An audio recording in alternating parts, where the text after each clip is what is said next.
हम ये मान लें कि अस्पताल पहले बीमारियां फैलाती है, उसके बाद उसी बीमारी का इलाज करती है। हाँ, इसका तो हम लोग के पास कोई डाटा है नहीं, परंतु ये कहा जा सकता है। किलो वेस्ट को उठा के यदि बैरिया में हम लोग फेंक दें तो सारा बैरिया बायोमेडिकल वेस्ट हो जाता है। इसमें फैलने का ताकत बहुत ज़्यादा है। इसमें अभी जैसे कि ये ओपन में पड़ा हुआ है, इसके अंदर से जो खून, पानी, दवाई है, ये सब पानी में पड़ के ये पानी में जा रहा है, जो ग्राउंड वाटर को पलूट कर रहा है। ग्राउंड वाटर को पलूट कर रहा है। 2 लाख रुपये का फाइन भी बना हुआ है और बेल होने के लिए बहुत दिक्कत है। इसमें बेल नॉन बेलेबल वारंट के अंदर इसको दिया। उसके बाद ये पता चला कि जनरल वेस्ट बहुत कम है, बायोमेडिकल वेस्ट का यहाँ पर कारोबार ज़्यादा चल रहा है। देखिए, IGIMS के द्वारा जिस कंपनी को टेंडर दिया गया है बायोमेडिकल वेस्ट को डिस्ट्रॉय करने का, उस कंपनी के GM हमारे साथ हैं। सर का नाम क्या है? जी, मेरा नाम संजय हुआ। सर, क्या प्रक्रिया है बायोमेडिकल वेस्ट को डिस्ट्रॉय करने का, क्या प्रक्रिया है? देखिए, प्रक्रिया है कि इसको 4 भाग में बांटा गया है और चारों भाग के लिए CPCB द्वारा कलर कोड दिया गया है कि इसमें ये रखना है, पीला में ये रखना है, नीला में ये रखना है और लाल में ये रखना है।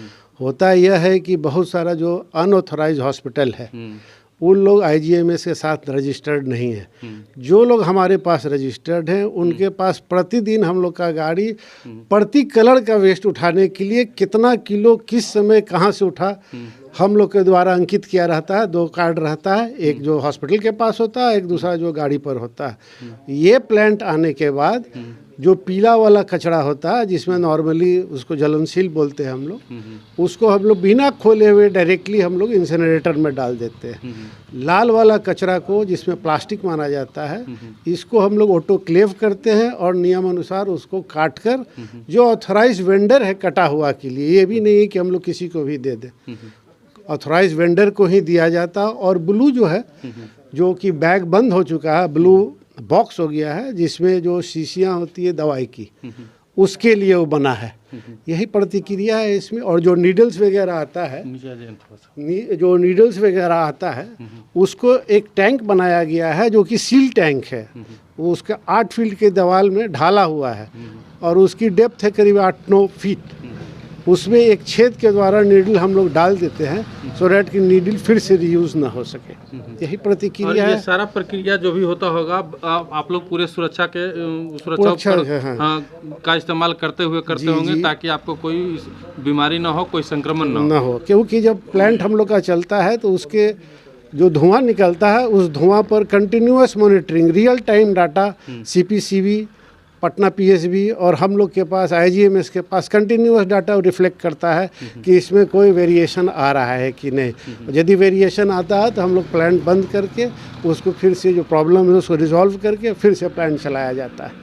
अच्छा, और इससे जो है मेडिकल वेस्ट अगर खुले में फेंका जाता है या फिर जिस तरह का आप देख रहे हैं यहाँ पे जो फेंका गया है, इससे जो है कितने संक्रमण, किस तरह का संक्रमण हो सकता है? बायोमेडिकल वेस्ट का एक अपना कैरेक्टर है। ये माना जाता है यदि 1 किलो वेस्ट को उठा के यदि बैरिया में हम लोग फेंक दें तो सारा बैरिया बायोमेडिकल वेस्ट हो जाता है। इसमें फैलने का ताकत बहुत ज़्यादा होता है और जो कचरा होता है उसके लिए असल जगह होता है जहाँ पर वो फैलता है। ये बहुत ही खतरनाक चीज़ है।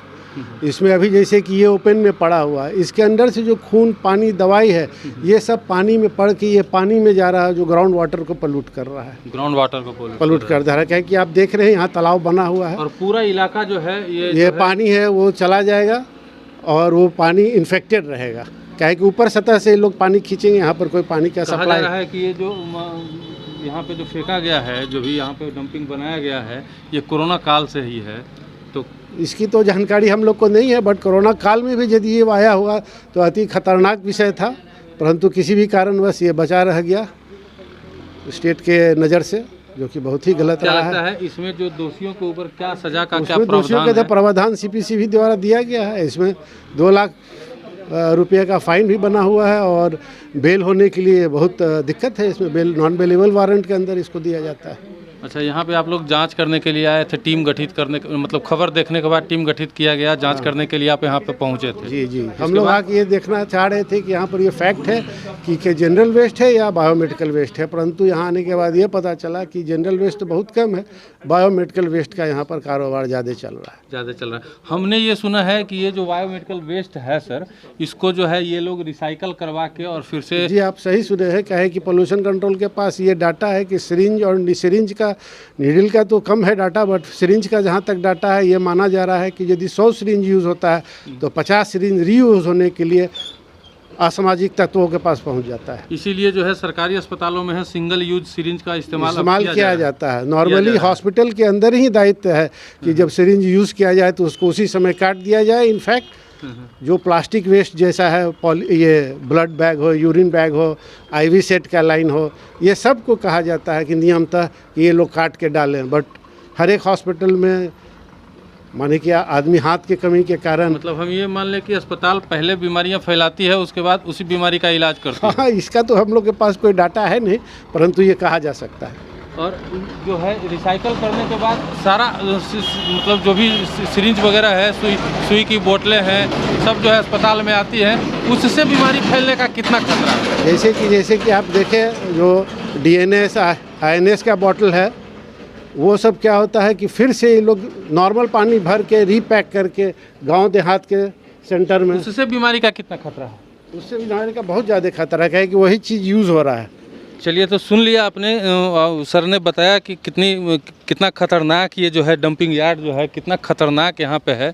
अभी और भी जो है प्रदूषण कंट्रोल बोर्ड की जो है टीम यहाँ पे आई है, हम उनसे भी बात करने की कोशिश करेंगे। आपको सारी जानकारी इस संबंध में जो है हम उपलब्ध करवाएंगे। उनकी टीम के जो हेड हैं उनसे भी बात करने की कोशिश करेंगे, क्योंकि उन्होंने 2 दिन पहले ये कहा था कि जो है बायोमेडिकल वेस्ट है, साधारण है, इसमें जो है बायोमेडिकल नहीं है, बहुत कम मात्रा में है। जो फुलवारी शरीफ रेलवे क्रॉसिंग के पास फेंका गया था, लेकिन यहाँ पे जो है उनके सारे दावे जो है झूठे साबित होने वाले हैं। इसलिए हम जानेंगे उनकी क्या प्रतिक्रिया है इस बारे में।